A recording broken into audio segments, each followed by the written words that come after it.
What'd you catch? Please clean it up after me.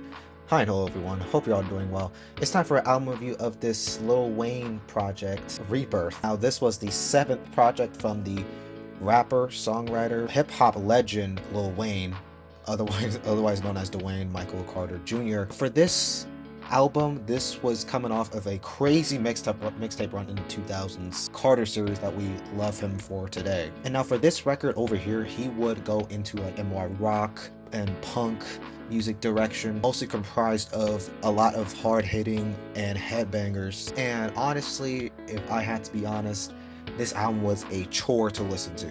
Like, so much to the point where I didn't even want to get into the themes of this, as this is going to be like a short review, very straight to the point. And I'll say that, yeah, this shit is kind of bad. I didn't think it was going to be this bad, to the point where even his own fans are like scared to even utter this album. And honestly, I had just recently reviewed his the Carter 6, and even that one was terrible. And this one is sort of on the same wavelength, because it's usually this one that I have heard that it's clearly collectively agreed upon that this one is his worst record. While it did amazing commercially, like it peaked at #2 on the Billboard 200, fans and critics collectively agreed that this was like his low point creatively, as there's literally nothing going on creative on this album, as every track just tries to go with pop, punk, and rock.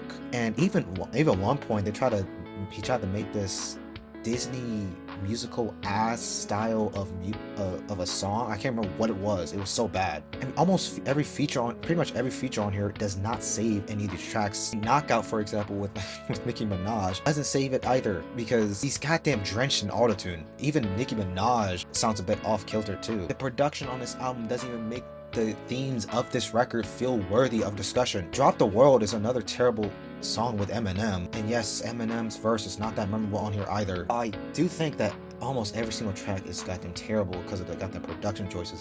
There are a few tracks that are like, I guess, bearable. Da Da Da, On Fire, and American Star, with their decent guitar riffs and production, as there's almost nothing redeeming about this album. Yeah, this is probably worse than his worst one, for sure. Or at least in the context of Lil Wayne's, definitely his worst one. And what didn't help is that Eminem would soon follow suit, just 7 years later. So I'm feeling a strong D- on this record. And yeah, I'm gonna see y'all later.